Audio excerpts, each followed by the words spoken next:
नमस्कार दोस्तों। I hope आप सभी स्वस्थ होंगे और आज की इस वीडियो में आप सभी का स्वागत है।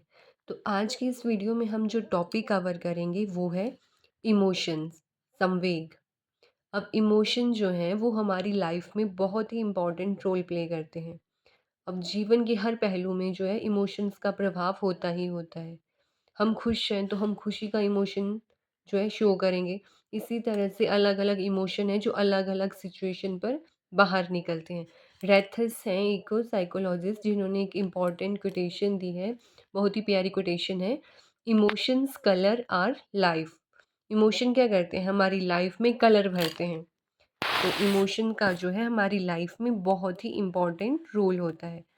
अब जो इमोशन है इसके नाम से ही पता लग रहा है कि इमोशन का मतलब क्या होगा, एनर्जी इन मोशन। अब वो पॉजिटिव भी हो सकती है और नेगेटिव भी हो सकती है, वो डिपेंड करता है कि हमने किसी इमोशन को कैसे अडेप्ट किया। अब इमोशन के ओरिजिन की बात कर लेते हैं। जो इमोशन है वो एक लैटिन वर्ड है, इमोवियर। इमोवियर वर्ड से ओरिजिनेट हुआ है हमारा इमोशन।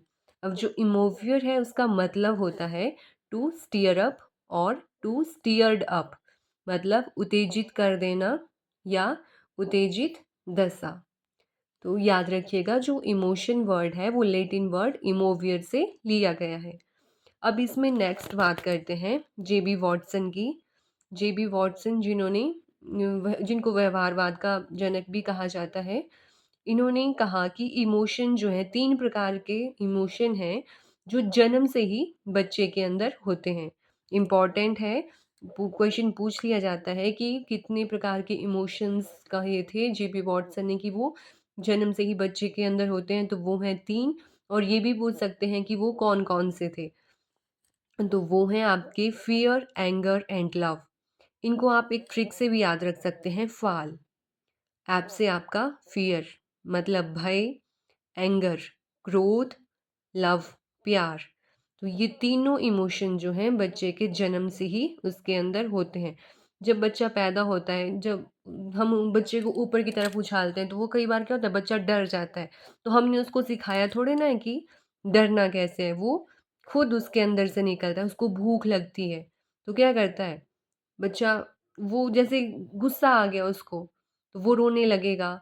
जैसे हम उसको प्यार करते हैं तो वो खुश होगा। तो ये क्या है, ये जन्म से है उसके अंदर, हमने उसको सिखाया नहीं है कि कैसे भय, डरना है या क्रोध करना है या प्यार करना है। तो ये सब चीज़ें जो हैं, ये तीनों इमोशन जो हैं जेबी वॉटसन ने कहा बच्चे के अंदर जन्म से ही होते हैं। अब जो हमारे इमोशन जो हैं हमारे जीवन के हर एस्पेक्ट को प्रभावित करते हैं। ये बात भी सही है क्योंकि इमोशन का क्या है, हमारे जीवन पर या हमारे जीवन के हर पहलू पर प्रभाव पड़ता है। अब इमोशन जो हैं इनको कंट्रोल करना भी उतना ही ज़रूरी होता है जितना कि इनका होना। हमारी लाइफ में ये हर चीज़ को प्रभावित करते हैं। जैसे हमारी लर्निंग हो गई, जो हमारा सीखना है उसको, कॉग्निशन संज्ञान को, मोटिवेशन अभिप्रेरणा को, तो इन सब चीज़ों पर भी जो है इमोशन का प्रभाव देखने को मिलता है। अब इमोशन जो होते हैं वो सब्जेक्टिव इन नेचर होते हैं। कैसे होते हैं इमोशन? सब्जेक्टिव होते हैं।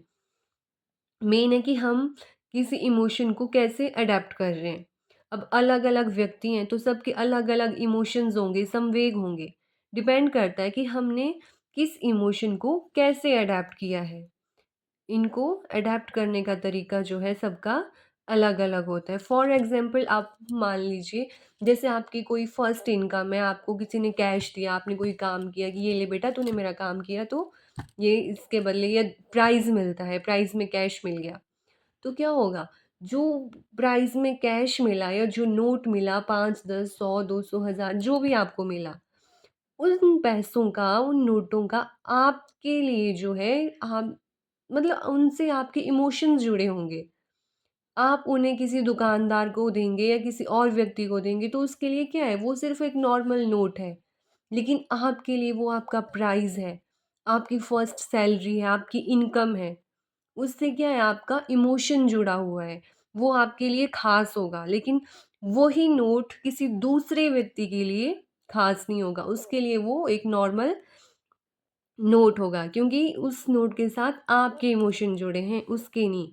तो वही होता है कि हर व्यक्ति मतलब व्यक्ति के जीवन में इमोशंस का बहुत इम्पोर्टेंट रोल होता है। तो नेक्स्ट हम इसमें बात करेंगे इमोशनल इंटेलिजेंस की, सांवेगिक बुद्धि। अब इस टर्म को यूज़ किया था सॉल्वे और जॉन मेयर ने 1919 में। सबसे पहले जो इमोशनल इंटेलिजेंस टर्म है इसका यूज़ किया था सॉल्वे और जॉन मेयर ने। इम्पॉर्टेंट है, याद रखिएगा सॉल्वे और जॉन मेयर का नाम। अब ये यदि कोई इमोशन जो है वो हाई होगा, मतलब कोई संवेग है वो बढ़ जाता है, ज़्यादा हो जाता है कोई इमोशन, तो उसका जो है हमारी बुद्धि पर, इंटेलिजेंस पर भी प्रभाव पड़ता है। अगर इमोशन हाई हुआ तो जो आपका इंटेलिजेंस है, बुद्धि है, वो डाउन हो जाएगी। मतलब जो इमोशंस होते हैं वो बहुत ही कॉम्प्लेक्स और कॉम्प्लिकेटेड होते हैं।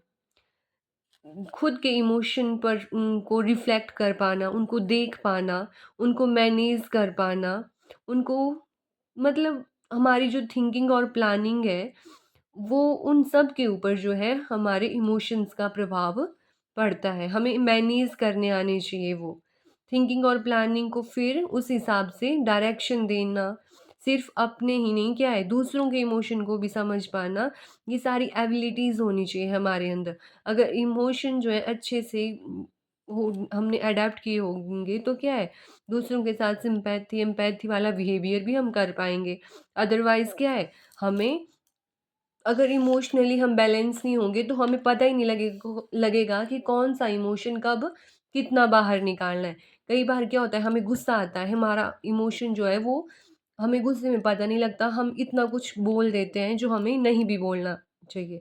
लेकिन अगर हमारा कंट्रोल होगा हमारे इमोशंस पे तो क्या है, हम इतना ज़्यादा गुस्सा करेंगे ही नहीं। वही है, इमोशन हाई हो गया तो बुद्धि तो गिरेगी ही ना, फिर बंदे को समझ नहीं आता कि उसने क्या बोल दिया।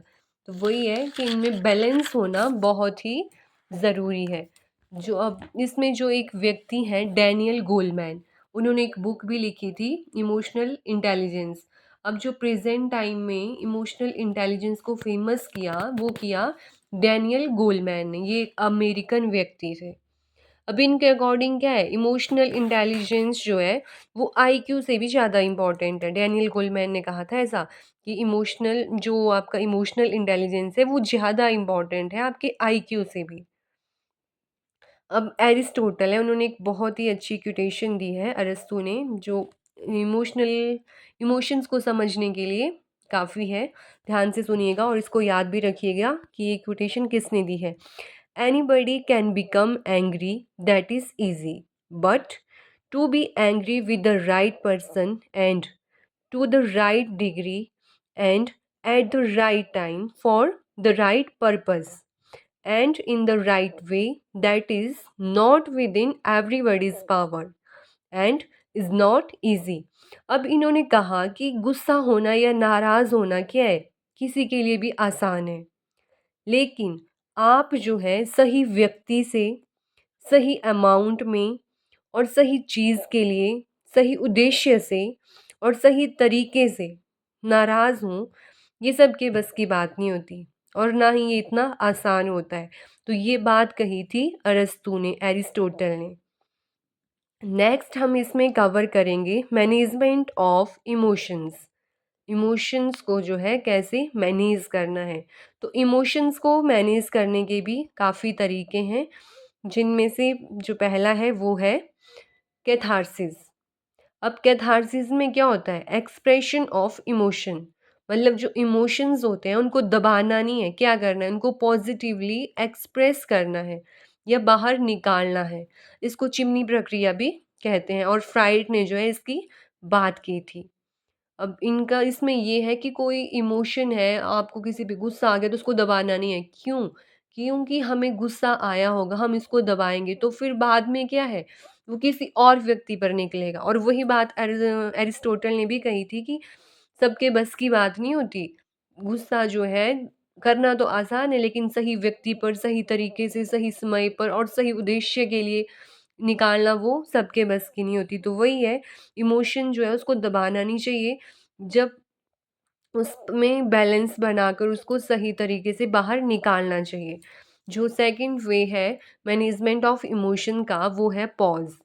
अब इसमें क्या है, जब इमोशन जो है बिल्कुल हाई लेवल लेवल पर हो जाए और फिर हम पॉज़ हो जाएँ और इमोशन को डाउन कर दें।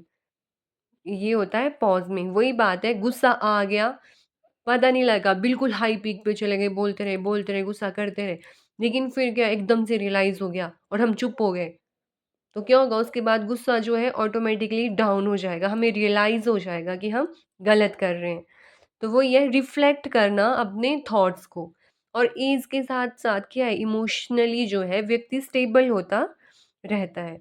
और जैसे कैथार्सिस और पॉज़ के साथ-साथ एक डायरेक्शन है। अब जो आपका इमोशन है उसको क्या करना है, सही डायरेक्शन देनी है, ना कि उसको दबाना है, उसको सही डायरेक्शन देके बाहर निकालना है, ताकि उसका सही यूज़ हो सके। तो ये था इमोशन के बारे में हमने आज पढ़ा। और हमने देखा कि जेबी वॉटसन हैं, उन्होंने 3 प्रकार के इमोशंस की बात की है, फ़ियर, एंगर, लव। उसके बाद हमने इमोशनल इंटेलिजेंस के बारे में पढ़ा कि ये जो टर्म है इसका सबसे पहले यूज़ किया था सॉल्वे एंड जॉन मेयर ने 1990 में। और उसके बाद हमने बात की इमोशनल इंटेलिजेंस जो है उसको प्रेज़ेंट टाइम में फ़ेमस किसने किया, तो वो किया डैनियल गोलमैन ने, जो अमेरिकन थे।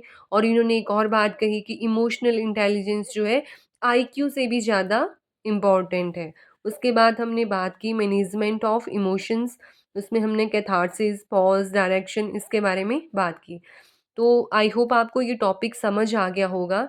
अगर आपको ये वीडियो अच्छी लगी तो please like, share and subscribe कीजिएगा।